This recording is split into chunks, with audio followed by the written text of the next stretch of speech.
terms of the ideas behind my work, I'm very interested in very primitive art.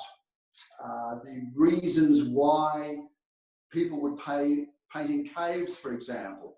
Right. The connection that people that would paint in caves would be making a connection with nature. And as you know, in Europe, you've got some fantastic cave art, Right. buffaloes on walls and horses and all sorts of things. And the motivation behind that, whilst we don't exactly know why people were painting in caves, it had a lot to do possibly with the idea of increasing the availability of those species. Now, in this day and age, as an artist, I've had a very great interest in ecology, biodiversity, and extinction. We're on this planet now, this massive extinction event. So if I can apply some of those primitive notions of increase of availability of species to my work, I'm in fact working in a very similar way to the cave artists who were painting thousands and thousands of years ago. That's the basis of my ideas.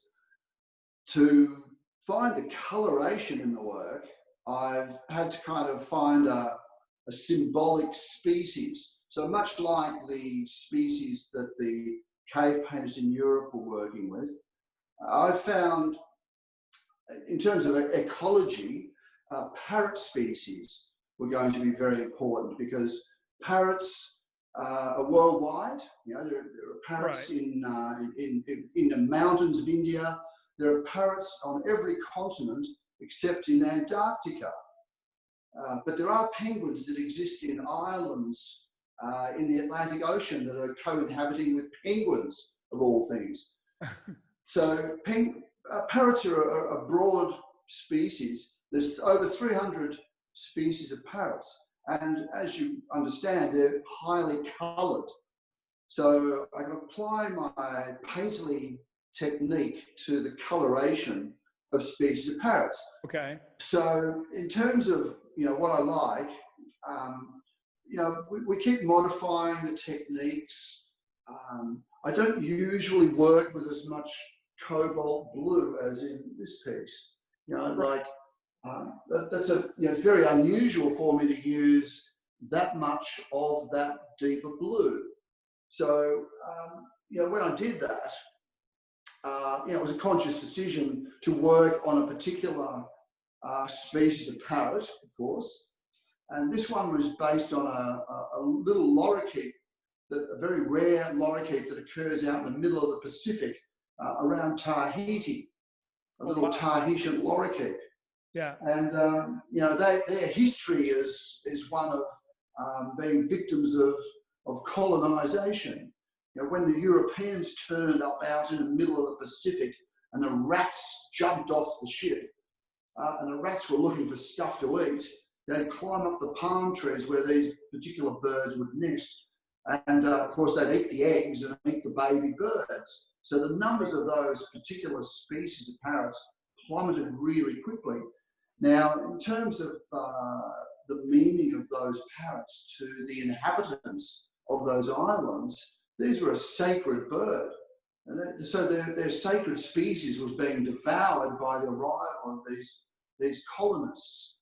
So, you know, they were a threatening insurrection. And the French actually had to do something about it, or they weren't going to be able to hang on to these islands. So they captured as many of these parrots as they could and shifted them to islands that weren't inhabited by the rats that they brought. Eventually, the rats kind of caught up with that island, and the same thing happened again. And the native people were getting, you know, fairly peed off about that. And they caught the remaining birds and shifted them again to another island. An island where the ships couldn't actually arrive and rats get off them because the islands were surrounded by cliffs. So now these particular species of parrots are coexisting with a small number of indigenous people out on islands in the Pacific that are very, very hard to get onto. So these are pieces that have a narrative around them that are important. That piece over your right shoulder is based on a parrot that occurs, your right shoulder, that occurs now where Indonesia has been colonizing West Papua, and of course bringing Indonesian people into what was essentially a Melanesian culture.